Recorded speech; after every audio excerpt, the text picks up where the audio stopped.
सत श्री अकाल जी, मैं शर्मा। तुसी देख रहे हो चढ़दी कला टाइम टीवी। ਤਾਂ ਹੁਣ ਨਜ਼ਰ ਮਾਰਾਂਗੇ ਕੁਝ ਪੰਜਾਬੀ ਖਬਰਾਂ ਉੱਤੇ। ਪੰਜਾਬ ਵਿੱਚ ਅੱਜ ਮੁੜ ਮੌਸਮ ਬਦਲ ਗਿਆ। ਕਈ ਥਾਵਾਂ ਤੇ ਸਵੇਰ ਤੋਂ ਹੀ ਮੀਂਹ ਤੇ ਠੰਡੀਆਂ ਹਵਾਵਾਂ ਚੱਲ ਰਹੀਆਂ ਹਨ। ਸਵੇਰੇ ਹੀ ਕਾਲੇ ਬੱਦਲ ਛਾ ਗਏ ਤਾਂ ਲੁਧਿਆਣਾ ਦੇ ਵਿੱਚ ਵੀ ਸਵੇਰ ਤੋਂ ਭਾਰੀ ਮੀਂਹ ਪਿਆ। ਉੱਥੇ ਹੀ ਸ਼੍ਰੀ ਫਤਿਹਗੜ੍ਹ ਸਾਹਿਬ ਤੋਂ ਵੀ ਤਸਵੀਰਾਂ ਸਾਹਮਣੇ ਆਈਆਂ ਨੇ। ਸ਼੍ਰੀ ਫਤਿਹਗੜ੍ਹ ਸਾਹਿਬ ਦੇ ਵਿੱਚ ਵੀ ਤੜਕਸਾਰ ਮੀਂਹ ਅਤੇ ਤੇਜ਼ ਹਨੇਰੀ ਚੱਲੀ, ਜਿਸ ਕਾਰਨ ਲੋਕਾਂ ਨੂੰ ਗਰਮੀ ਤੋਂ ਤਾਂ ਰਾਹਤ ਮਿਲੀ, ਪਰ ਧੂੜ ਭਰੀ ਹਨੇਰੀ ਕਾਰਨ ਲੋਕਾਂ ਨੂੰ ਕੰਮਾਂ ਤੇ ਆਉਣ ਜਾਣ ਵਾਲਿਆਂ ਨੂੰ ਜਿਹੜੀ ਕਿ ਕਾਫੀ ਮੁਸ਼ਕਿਲਾਂ ਦਾ ਸਾਹਮਣਾ ਕਰਨਾ ਪਿਆ। ਇਹ ਤਸਵੀਰਾਂ ਹਨ ਸ਼੍ਰੀ ਫਤਿਹਗੜ੍ਹ ਸਾਹਿਬ ਦੀਆਂ, ਜਿੱਥੇ ਕਿ ਤੇਜ਼ ਹਵਾਵਾਂ ਚੱਲੀਆਂ ਹਨ ਅਤੇ ਸਵੇਰੇ ਹੀ ਜਿਹੜਾ ਕਿ ਸ਼੍ਰੀ ਫਤਿਹਗੜ੍ਹ ਸਾਹਿਬ ਸ਼ਹਿਰ ਦੇ ਵਿੱਚ ਕੁੱਪ ਹਨੇਰਾ ਛਾ ਗਿਆ ਸੀ। ਤਾਂ ਉੱਥੇ ਦੂਜੇ ਪਾਸੇ ਤਸਵੀਰਾਂ ਸਾਹਮਣੇ ਆਈਆਂ ਹਨ ਰਾਜਪੁਰਾ ਤੋਂ, ਜਿੱਥੇ ਕਿ ਰਾਜਪੁਰਾ ਦੇ ਵਿੱਚ ਵੀ ਤੇਜ਼ ਹਨੇਰੀ, ਝੱਖੜ ਅਤੇ ਮੂਸਲਾਧਾਰ ਬਰਸਾਤ ਕਾਰਨ ਦਿਨ ਵੇਲੇ ਹੀ ਅਸਮਾਨ ਦੇ ਵਿੱਚ ਕਾਲਾ ਹਨੇਰਾ ਛਾ ਗਿਆ, ਜਿੱਥੇ ਇਸ ਬਰਸਾਤ ਨੇ ਬੱਚਿਆਂ, ਬਜ਼ੁਰਗਾਂ ਤੇ ਨੌਜਵਾਨਾਂ ਨੂੰ ਤਪਦੀ ਗਰਮੀ ਤੋਂ ਨਿਜਾਤ ਦਿਵਾਈ। ਉੱਥੇ ਤੇਜ਼ ਤੂਫਾਨ ਕਾਰਨ ਜਨ ਜੀਵਨ ਵੀ ਪ੍ਰਭਾਵਿਤ ਹੋਇਆ। ਕੀ ਨਾਮ ਦਾ संजय जी। ਸਾਡੀ ਸ਼ਹਿਰ ਦਾ ਸਭਾਈ मुश्किल क्या नहीं, बस तूफान आ गया ही है, इतना दिन से यार नेरा छा गया, हुणे रुकना पै रहा जी। रुक रकांदे घर पहुंचे, काली घटा छा गई पूरी। ਦਿਨ ਵੀ ਹੋ ਰਹੀ ਹੈ, हाँ जी, ਕਣੀਆਂ ਵੀ ਪੈ ਰਹੀਆਂ ਬੜੀ। हाँ कहानियां भी शुरू हो गई थोड़ी थोड़ी। ਹਰਿਆਣਾ ਦੇ ਗੁਰੂਗ੍ਰਾਮ ਦੇ ਵਿੱਚ ਇੱਕ ਵਿਅਕਤੀ ਨੇ ਆਪਣੀ ਪਤਨੀ ਅਤੇ 4 ਬੱਚਿਆਂ ਨੂੰ ਜ਼ਹਿਰ ਦੇ ਕੇ ਮਾਰ ਦਿੱਤਾ। ਦੋਸ਼ੀ ਨੇ ਚਾਕੂ ਨਾਲ ਆਪਣੇ ਦੋਵੇਂ ਹੱਥਾਂ ਦੀਆਂ ਨਾੜੀਆਂ ਵੀ ਵੱਢ ਦਿੱਤੀਆਂ। ਪੁਲਿਸ ਅਤੇ ਫੋਰੈਂਸਿਕ ਟੀਮਾਂ ਨੇ ਮੌਕੇ ਤੇ ਪਹੁੰਚ ਕੇ ਨਮੂਨੇ ਇਕੱਠੇ ਕੀਤੇ। ਪੁਲਿਸ ਨੂੰ ਘਟਨਾ ਵਾਲੀ ਥਾਂ ਤੋਂ ਖੂਨ ਨਾਲ ਲਥਪਥ ਇੱਕ ਚਾਕੂ ਵੀ ਮਿਲਿਆ। ਸ਼ੱਕ ਹੈ ਕਿ ਦੋਸ਼ੀ ਨੇ ਇਸ ਚਾਕੂ ਦੀ ਵਰਤੋਂ ਆਪਣੀਆਂ ਨਾੜਾਂ ਕੱਟਣ ਲਈ ਕੀਤੀ ਹੋ ਸਕਦੀ ਹੈ। ਸ਼ੁਰੂਆਤੀ ਪੁਲਿਸ ਜਾਂਚ ਤੋਂ ਪਤਾ ਲੱਗਿਆ ਕਿ ਪਤੀ ਪਤਨੀ ਅਕਸਰ ਝਗੜਾ ਕਰਦੇ ਰਹਿੰਦੇ ਸਨ। ਸਿੱਟੇ ਵਜੋਂ ਸ਼ਨੀਵਾਰ ਰਾਤ ਨੂੰ ਉਸਨੇ ਆਪਣੀ ਪਤਨੀ ਅਤੇ ਬੱਚਿਆਂ ਨੂੰ ਕੋਈ ਜ਼ਹਿਰੀਲਾ ਪਦਾਰਥ ਦਿੱਤਾ। ਪੰਜਾਂ ਦੀ ਮੌਕੇ ਤੇ ਹੀ ਮੌਤ ਹੋ ਗਈ। ਪੁਲਿਸ ਨੇ ਲਾਸ਼ਾਂ ਨੂੰ ਕਬਜ਼ੇ ਵਿੱਚ ਲੈ ਕੇ ਮੁਰਦਾ ਘਰ ਦੇ ਵਿੱਚ ਰੱਖ ਦਿੱਤਾ। ਦੋਸ਼ੀ ਦਾ ਸਿਵਲ ਹਸਪਤਾਲ ਦੇ ਵਿੱਚ ਇਲਾਜ ਚੱਲ ਰਿਹਾ ਹੈ। ਨਾਜ਼ਿਮ ਮੂਲ ਰੂਪ ਦੇ ਵਿੱਚ ਉੱਤਰ ਪ੍ਰਦੇਸ਼ ਦੇ ਮੁਰਾਦਾਬਾਦ ਜ਼ਿਲ੍ਹੇ ਦਾ ਰਹਿਣ ਵਾਲਾ ਹੈ। ਉਸਨੇ ਲਗਭਗ 6 ਮਹੀਨੇ ਪਹਿਲਾਂ ਹੀ ਵਜ਼ੀਰਾਬਾਦ ਵਿੱਚ ਇੱਕ ਕਮਰਾ ਕਿਰਾਏ ਉੱਤੇ ਲਿਆ ਸੀ। ਨਾਜ਼ਿਮ ਗੜੀ ਹਰਸਾਰੂ ਦੇ ਵਿੱਚ ਆਪਣਾ ਸੈਲੂਨ ਚਲਾਉਂਦਾ ਹੈ। ਪੁਲਿਸ ਜਾਂਚ 'ਚ ਪਤਾ ਲੱਗਿਆ ਕਿ ਨਾਜ਼ਿਮ ਅਕਸਰ ਆਪਣੀ ਪਤਨੀ ਨਾਲ ਝਗੜਾ ਕਰਦਾ ਰਹਿੰਦਾ ਸੀ। ਇਹ ਨਾਜ਼ਿਮ ਦਾ ਦੂਜਾ ਵਿਆਹ ਸੀ। ਉਸਦੀ ਵੱਡੀ ਧੀ ਉਸਦੀ ਪਹਿਲੀ ਪਤਨੀ ਤੋਂ ਸੀ ਅਤੇ ਬਾਕੀ 3 ਬੱਚੇ ਨਜਮਾ ਤੋਂ ਸਨ। ਅਣਪਛਾਤੇ ਵਿਅਕਤੀਆਂ ਵੱਲੋਂ ਇੱਕ ਨੌਜਵਾਨ ਨੂੰ ਗੋਲੀਆਂ ਮਾਰ ਕੇ ਮੌਤ ਦੇ ਘਾਟ ਉਤਾਰ ਦੇਣ ਦਾ ਦੁਖਦਾਈ ਮਾਮਲਾ ਸਾਹਮਣੇ ਆਇਆ ਹੈ। ਪ੍ਰਾਪਤ ਜਾਣਕਾਰੀ ਅਨੁਸਾਰ ਮ੍ਰਿਤਕ ਨੌਜਵਾਨ ਦੀ ਪਹਿਚਾਣ ਅਮਰਜੋਤ ਸਿੰਘ ਵਜੋਂ ਹੋਈ ਹੈ, ਜੋ ਕਿ ਨੇੜਲੇ ਪਿੰਡ ਮਹਿਸਪੁਰਮ ਕਲਾ ਦਾ ਰਹਿਣ ਵਾਲਾ ਦੱਸਿਆ ਜਾ ਰਿਹਾ ਹੈ। ਜ਼ਿਕਰਯੋਗ ਹੈ ਕਿ ਅਮਰਜੋਤ ਆਪਣੇ ਮਾਪਿਆਂ ਦੇ ਇਕਲੌਤਾ ਪੁੱਤਰ ਸੀ। ਸੂਤਰਾਂ ਤੋਂ ਮਿਲੀ ਜਾਣਕਾਰੀ ਮੁਤਾਬਕ ਅਮਰਜੋਤ ਸਿੰਘ ਪਿੰਡ ਦੇ ਬਾਹਰ ਸਥਿਤ ਇੱਕ ਡੇਅਰੀ ਉੱਤੇ ਪਨੀਰ ਖਰੀਦਣ ਲਈ ਗਿਆ ਸੀ। ਉੱਥੇ ਕੁਝ ਕਾਰ ਸਵਾਰ ਵਿਅਕਤੀ ਆਏ ਜੋ ਉਸ ਨੂੰ ਜਬਰੀ ਜਾਂ ਕਿਸੇ ਬਹਾਨੇ ਆਪਣੇ ਨਾਲ ਗੱਡੀ ਦੇ ਵਿੱਚ ਬਿਠਾ ਕੇ ਲੈ ਗਏ। ਕੁਝ ਦੂਰ ਲਈ ਜਾਣ ਤੋਂ ਬਾਅਦ ਉਕਤ ਹਮਲਾਵਰਾਂ ਨੇ ਨੌਜਵਾਨ ਨੂੰ ਗੋਲੀਆਂ ਮਾਰ ਦਿੱਤੀਆਂ ਅਤੇ ਉਸ ਦੀ ਲਾਸ਼ ਉੱਥੇ ਹੀ ਸੁੱਟ ਕੇ ਫਰਾਰ ਹੋ ਗਏ। ਉੜੀਸਾ ਦੇ ਜਾਜਪੁਰ ਜ਼ਿਲ੍ਹੇ ਦੇ ਇੱਕ ਪਿੰਡ ਦੇ ਵਿੱਚ ਦਹੀਂ ਬੜਾ ਖਾਣ ਤੋਂ ਬਾਅਦ 27 ਬੱਚਿਆਂ ਸਮੇਤ ਕੁੱਲ 58 ਲੋਕ ਬਿਮਾਰ ਹੋ ਗਏ ਤੇ ਇੱਕ ਬਜ਼ੁਰਗ ਔਰਤ ਦੀ ਮੌਤ ਹੋ ਗਈ।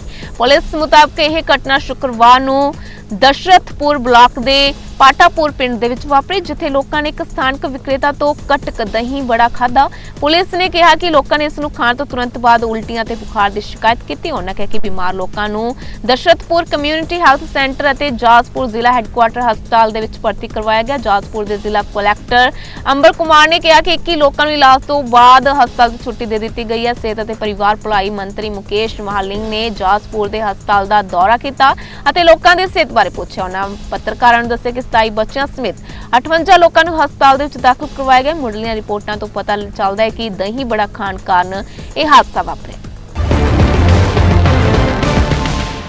ਦਿੱਲੀ ਦੇ ਸ਼ਾਹਦਰਾ ਦੇ ਵਿਵੇਕ ਵਿਹਾਰ ਦੇ ਵਿੱਚ ਅੱਜ ਸਵੇਰੇ ਇੱਕ 4 ਮੰਜ਼ਿਲਾ ਇਮਾਰਤ ਦੇ ਵਿੱਚ ਭਿਆਨਕ ਅੱਗ ਲੱਗ ਗਈ। ਇਸ ਘਟਨਾ ਦੇ ਵਿੱਚ 9 ਲੋਕਾਂ ਦੀ ਮੌਤ ਹੋ ਗਈ। ਤਾਂ ਦੱਸ ਦਈਏ ਕਿ ਏਸੀ ਬਲਾਸਟ ਹੋਣ ਕਾਰਨ ਇਹ ਹਾਦਸਾ ਵਾਪਰਿਆ।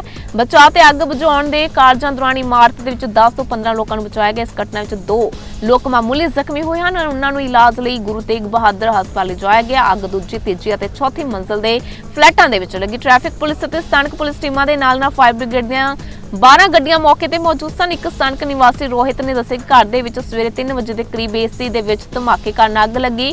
ਫਾਇਰ ਬ੍ਰਿਗੇਡ ਸਵੇਰੇ 3:30 ਵਜੇ ਦੇ ਕਰੀਬ ਘਟਨਾ ਸਥਾਨ ਉੱਤੇ ਪਹੁੰਚੀ। ਬਹੁਤ ਸਾਰੇ ਲੋਕਾਂ ਨੂੰ ਬਾਲਕਨੀਆਂ ਤੇ ਖਿੜਕੀਆਂ ਰਾਹੀਂ ਬਾਹਰ ਕੱਢਿਆ ਗਿਆ।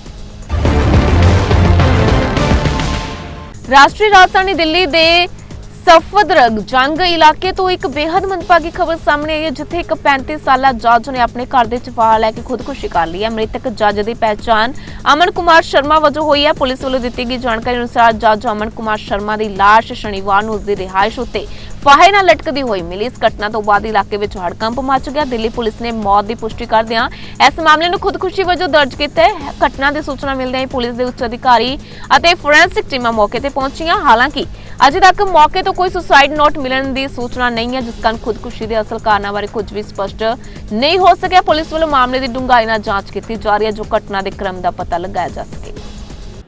उनकी सिस्टर मेरे बेटे से ब्याही हुई है, तो मुझे लगभग जो है 1:30 बजे के करीब ये पता लगा।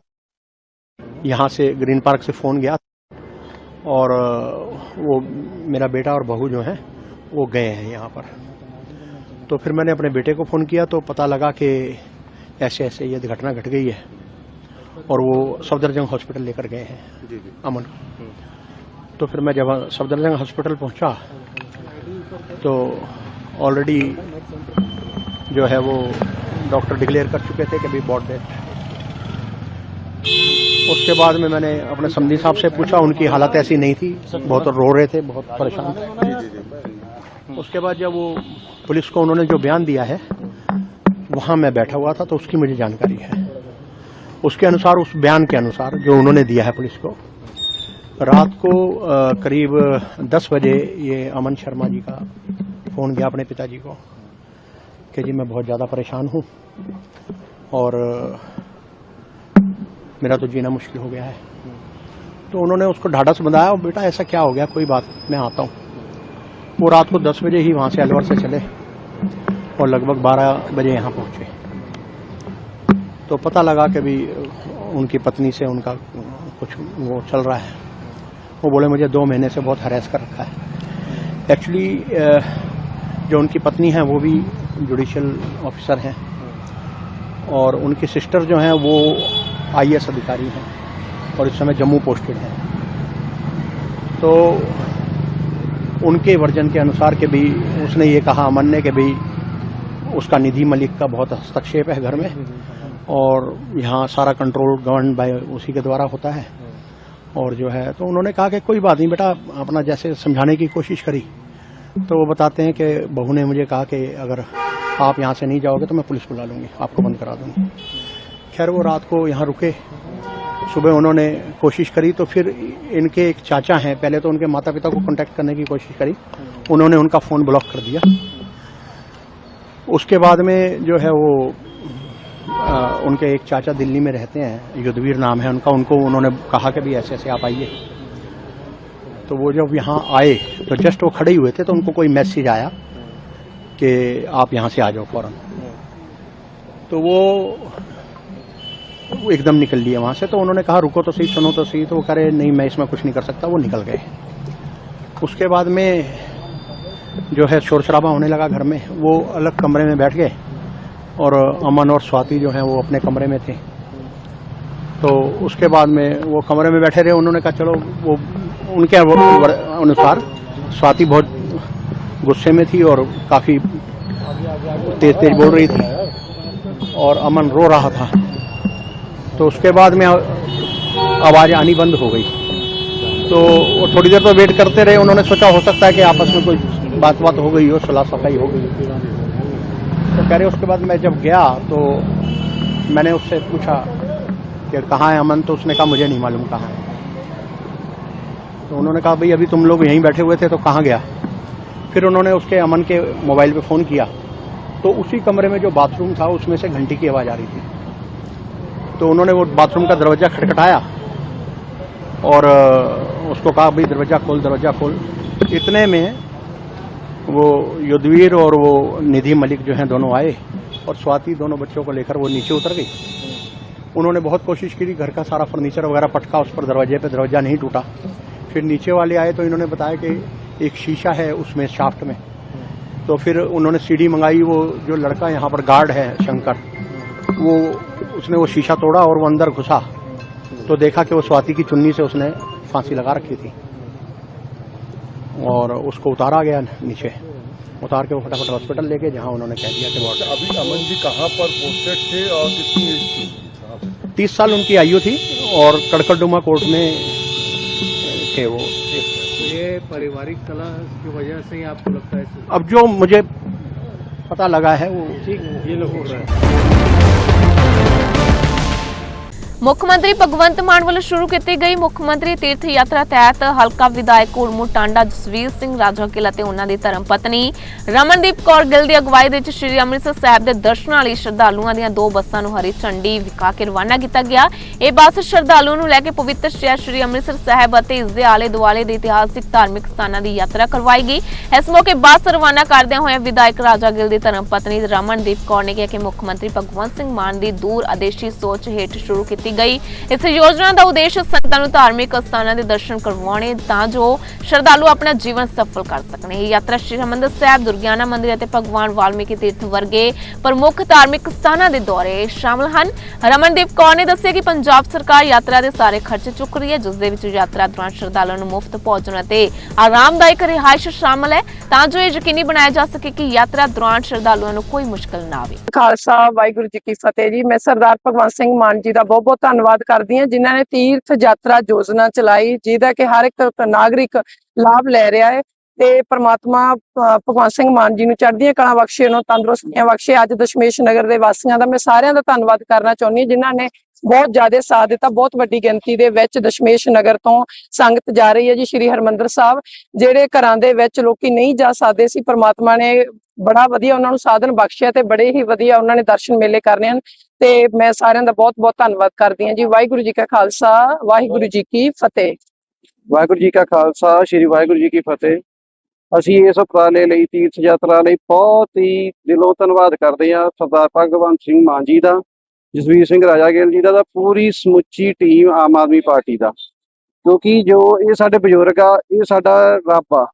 ਜੇ ਅਸੀਂ ਰੱਬ ਦਾ ਨੂੰ ਖੁਸ਼ ਕਰਦੇ ਆ ਤਾਂ ਅਸੀਂ ਸਾਰਿਆਂ ਨੂੰ ਹੀ ਖੁਸ਼ ਕਰ ਲਿਆ। ਜਿਹੜੇ ਬਜ਼ੁਰਗ ਆ, ਇਹ ਸਾਡਾ ਰੱਬ ਆ, ਇਹਨੂੰ ਖੁਸ਼ ਕੀਤਾ ਆ ਤੀਰਥ ਯਾਤਰਾ ਲਈ। ਕਿਉਂਕਿ ਬਹੁਤ ਸਾਰੇ ਬਜ਼ੁਰਗ ਆ ਜਿਹੜੇ ਨਹੀਂ ਜਾ ਸਕਦੇ ਸੀਗੇ, ਪਰ ਦਿਲ ਉਹਨਾਂ ਦਾ ਬਹੁਤ ਸੀਗਾ ਵੀ ਅਸੀਂ ਧਾਰਮਿਕ ਸਥਾਨਾਂ ਤੇ ਜਾਈਏ ਤੇ ਆਪਣੇ ਜੀਵਨ ਨੂੰ ਸੰਪੂਰਨ ਕਰੀਏ। ਸੋ ਇਸ ਲਈ ਅਸੀਂ ਸਾਰੇ ਹੀ ਆਮ ਆਦਮੀ ਪਾਰਟੀ ਸਰਦਾਰ ਭਗਵੰਤ ਸਿੰਘ ਮਾਨ ਜੀ ਦਾ ਦਿਲੋਂ ਧੰਨਵਾਦ ਕਰਦੇ ਹਾਂ। ਅੱਜ ਤੁਹਾਡੀ ਦਸ਼ਮੇਸ਼ ਨਗਰ ਤੋਂ ਬੱਸ ਜਾ ਰਹੀ ਹੈ ਤੀਰਥ ਯਾਤਰਾ ਕੀ ਕਹਿਣਾ? ਵਾਹਿਗੁਰੂ ਜੀ ਕਾ ਖਾਲਸਾ, ਵਾਹਿਗੁਰੂ ਜੀ ਕੀ ਫਤਿਹ।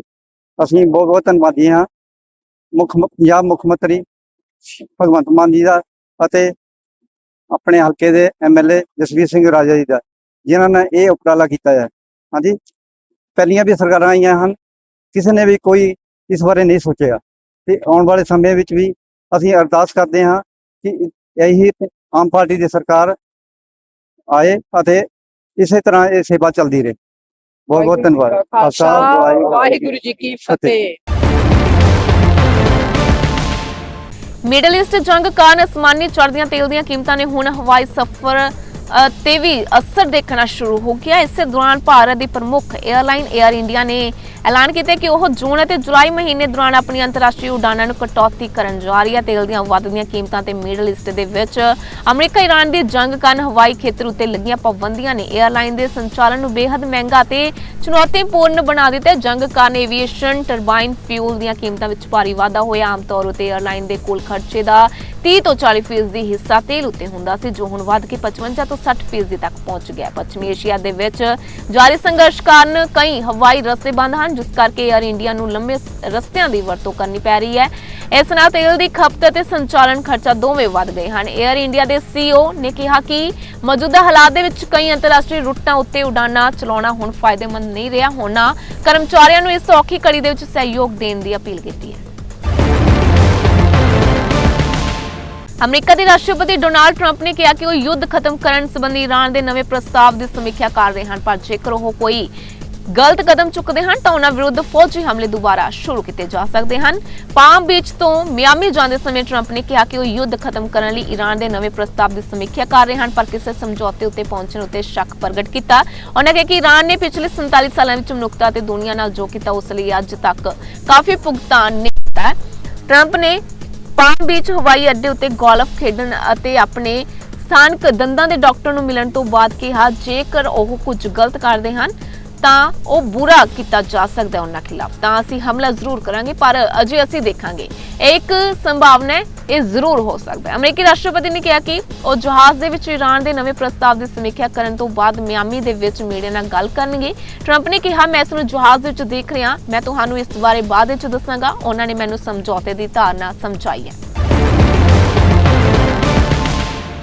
ਐਸਜੀਪੀਸੀ ਪ੍ਰਧਾਨ ਸਰਦਾਰ ਹਰਜਿੰਦਰ ਸਿੰਘ ਧਾਮੀ ਨੇ ਭਾਈ ਗੁਰਦਾਸ ਜੀ ਹਾਲ ਟਾਊਨ ਹਾਲ ਅੰਮ੍ਰਿਤਸਰ ਵਿਖੇ ਪ੍ਰੈਸ ਨਾਲ ਗੱਲਬਾਤ ਕਰਦਿਆਂ ਕਿਹਾ ਕਿ ਭਾਈ ਬਲਵੰਤ ਸਿੰਘ ਰਾਜੋਆਣਾ ਨੇ ਆਪਣੀ ਰਹਿਮ ਦੀ ਅਪੀਲ ਵਾਪਸ ਲੈਣ ਬਾਰੇ ਕਈ ਵਾਰ ਐਸਜੀਪੀਸੀ ਨੂੰ ਪੱਤਰ ਲਿਖਿਆ ਸੀ। ਇਸ ਲਈ ਉਹਨਾਂ ਦੀ ਬੇਨਤੀ ਉੱਤੇ ਅਸੀਂ ਜਥੇਦਾਰ ਸ਼੍ਰੀ ਅਕਾਲ ਤਖਤ ਸਾਹਿਬ ਨੂੰ ਪੱਤਰ ਲਿਖ ਕੇ ਐਸਜੀਪੀਸੀ ਨੂੰ ਨਿਰਦੇਸ਼ ਦਿੱਤੇ ਸਨ ਕਿ ਇਸ ਮਾਮਲੇ ਦੇ ਵਿੱਚ ਕੀ ਕਾਰਵਾਈ ਕੀਤੀ ਜਾਵੇ। ਇਸ ਲਈ ਅਸੀਂ ਅੱਜ ਦੀ ਮੀਟਿੰਗ ਦੇ ਵਿੱਚ ਇਸ ਬਾਰੇ ਚਰਚਾ ਕਰਾਂਗੇ। ਬੰਦੀ ਸਿੰਘਾਂ ਦੀ ਰਿਹਾਈ ਲਈ ਐਸਜੀਪੀਸੀ ਵੱਲੋਂ ਕੇਂਦਰ ਨੂੰ ਭੇਜੇ ਗਏ 26 ਲੱਖ ਤੋਂ ਵੱਧ ਫਾਰਮਾਂ ਜਿਨ੍ਹਾਂ ਉੱਤੇ ਸੰਗਤ ਨੇ ਦਸਤਖਤ ਕੀਤੇ ਸਨ, ਉਸ ਬਾਰੇ ਉਹਨਾਂ ਕਿਹਾ ਕਿ ਕੇਂਦਰ ਸਾਨੂੰ ਸਮਾਂ ਨਹੀਂ ਦੇ ਰਿਹਾ।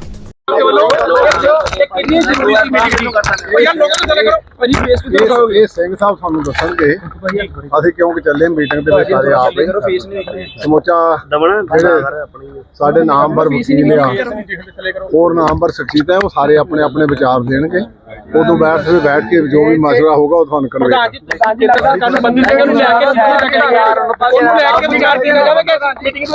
ਦੇਖੋ ਅੱਜ ਦਾ ਮੁੱਦਾ ਬੰਦੀ ਸਿੰਘਾਂ ਦੇ ਵਿੱਚੋਂ ਸਰਮੌਰ ਜਿੱਥੇ ਸਾਰੇ ਬੰਦੀ ਸਿੰਘ ਜਿਹੜੇ ਆ ਉਹਨਾਂ ਦਾ ਮਸਲਾ ਆ ਉੱਥੇ ਭਾਈ ਬਲਵੰਤ ਸਿੰਘ ਰਾਜੋਆਣੇ ਦਾ ਵਿਲੱਖਣ ਮੁੱਦਾ ਕਿਉਂਕਿ ਉਹਨਾਂ ਦੀ ਹਾਲੇ ਫਾਂਸੀ ਦੀ ਸਜ਼ਾ ਮਾਫ ਹੋਣੀ ਆ। ਇਸ ਕਰਕੇ ਉਹ ਬਾਰ-ਬਾਰ ਚਿੱਠੀਆਂ ਲਿਖਦੇ ਆ ਕਿ ਮੇਰਾ ਪਟੀਸ਼ਨ ਸ਼੍ਰੋਮਣੀ ਕਮੇਟੀ ਵਾਪਸ ਲਵੇ ਕਿਉਂਕਿ ਅਕਾਲ ਤਖਤ ਨੇ ਸ਼੍ਰੋਮਣੀ ਕਮੇਟੀ ਨੂੰ ਹਦਾਇਤ ਕੀਤੀ ਸੀ ਤੇ ਅਸੀਂ ਸਿੰਘ ਸਾਹਿਬ ਨੂੰ ਅਪੀਲ ਕੀਤੀ ਸੀ ਐਗਜ਼ੈਕਟਿਵ ਦੇ ਵਿੱਚੋਂ ਕਿ ਤੁਸੀਂ ਸਾਨੂੰ ਆਦੇਸ਼ ਦਿਓ। ਜੇ ਆਦੇਸ਼ ਦੇਣਗੇ ਤੇ ਅਸੀਂ ਉਹ ਪਟੀਸ਼ਨ ਫਿਰ ਵਾਪਸ ਲੈ ਲਾਂਗੇ। ਫਿਰ ਸੈਂਟਰ ਜਿਹੜਾ ਆ ਉਹ ਆਪਣਾ ਰੁਖ ਹਥਿਆਰ ਕਰੇ ਵੀ ਗਾਂ ਕੀ ਕਰਨਾ ਕਿਉਂਕਿ ਉਹਨਾਂ ਦੀ ਨੋਟੀਫਿਕੇਸ਼ਨ ਐਮਪੀ ਸਾਹਿਬ ਹੋਣੇ ਵਾਲੀ।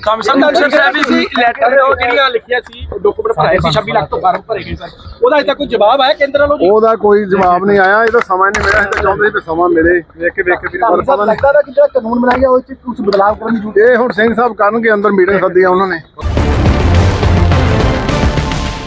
ਸੰਸਦ ਮੈਂਬਰ ਗੁਰਜੀਤ ਸਿੰਘ ਔਜਲਾ ਨੇ ਜਥੇਦਾਰ ਗਿਆਨੀ ਕੁਲਦੀਪ ਸਿੰਘ ਗੜਗੱਜ ਨਾਲ ਮੁਲਾਕਾਤ ਕੀਤੀ। ਇਸ ਮੌਕੇ ਉਹਨਾਂ ਨਾਲ ਸ਼੍ਰੀ ਅੰਮ੍ਰਿਤਸਰ ਸਾਹਿਬ ਦੇ ਸਮੂਹਿਕ ਵਿਕਾਸ ਨਾਲ ਸੰਬੰਧਿਤ ਅਹਿਮ ਮਸਲਿਆਂ ਉੱਤੇ ਵਿਚਾਰ ਵਟਾਂਦਰਾ ਕੀਤਾ ਗਿਆ। ਸ਼ਹਿਰ ਦੀ ਤੁੰਗ ਟਾਪ ਡਰੇਨ, ਗੰਦੇ ਨਾਲੇ, ਰੁੱਖਾਂ ਦੀ ਕਟਾਈ ਅਤੇ ਤੇਜ਼ੀ ਨਾਲ ਹੋ ਰਹੇ ਸ਼ਹਿਰੀਕਰਨ ਦੇ ਪ੍ਰਭਾਵਾਂ ਉੱਤੇ ਚਰਚਾ ਕੀਤੀ ਗਈ। ਇਸ ਤੋਂ ਇਲਾਵਾ ਧਰਤੀ ਹੇਠਲੇ ਪ੍ਰਦੂਸ਼ਿਤ ਪਾਣੀ ਦੀ ਗੰਭੀਰ ਸਮੱਸਿਆ ਅਤੇ ਰੁਕੇ ਪਏ ਨੈਸ਼ਨਲ ਹਾਈਵੇ ਪ੍ਰੋਜੈਕਟਾਂ ਬਾਰੇ ਵੀ ਗੱਲਬਾਤ ਹੋਈ। ਜਥੇਦਾਰ ਸਾਹਿਬ ਨੇ ਇਹਨਾਂ ਮਸਲਿਆਂ ਉੱਤੇ ਆਪਣੀ ਕੀਮਤੀ ਵਿਚਾਰ ਸਾਂਝੇ ਕੀਤੇ ਅਤੇ ਮੇਰੇ ਵੱਲੋਂ ਹਾਈਵੇ ਦੇ ਪ੍ਰੋਜੈਕਟਾਂ ਨੂੰ ਮੁੜ ਸ਼ੁਰੂ ਕਰਨ ਲਈ ਸਿੱਖ ਜਥੇਬੰਦੀਆਂ ਤੇ ਪਿੰਡ ਵਾਸੀਆਂ ਨੂੰ ਨਾਲ ਸਹਿਮਤੀ ਬਣਾ ਕੇ ਰੁਕੇ ਪ੍ਰੋਜੈਕਟਾਂ ਨੂੰ ਦੁਬਾਰਾ ਸ਼ੁਰੂ ਕਰਨ ਲਈ ਸਾਂਝੀ ਕੋਸ਼ਿਸ਼ਾਂ ਦੀ ਲੋੜ ਉਤੇ ਸਹਿਯੋਗ ਮੰਗਿਆ। ਹੁਣ ਇਸ ਸਬੰਧ ਦੇ ਵਿੱਚ ਜ਼ਿਲ੍ਹਾ ਪ੍ਰਸ਼ਾਸਨ ਅਤੇ ਸਰਕਾਰ ਨਾਲ ਗੱਲਬਾਤ ਕਰਕੇ ਇਹਨਾਂ ਮਸਲਿਆਂ ਨੂੰ ਵਿਚਾਰਿਆ ਜਾਵੇਗਾ ਤਾਂ ਜੋ ਸ਼ਹਿਰ ਦੇ ਵਿਕਾਸ ਅਤੇ ਵਾਤਾਵਰਣ ਦੀ ਸੰਭਾਲ ਦੋਵੇਂ ਇਕੱਠੇ ਯਕੀਨੀ ਬਣ ਸਕਣ। ਮੈਂ ਹਮੇਸ਼ਾ ਦੀ ਤਰ੍ਹਾਂ ਜਥੇਦਾਰ ਸਾਹਿਬ ਦੇ ਮਾਰਗਦਰਸ਼ਨ ਅਨੁਸਾਰ ਲੋਕ ਹਿੱਤ ਦੇ ਮਸਲਿਆਂ ਉੱਤੇ ਕੰਮ ਕਰਦਾ ਰਹਾਂਗਾ ਤੇ ਸਮੇਂ-ਸਮੇਂ ਉੱਤੇ ਉਹਨਾਂ ਤੋਂ ਸਲਾਹ ਲੈਂਦਾ ਰਹਾਂਗਾ।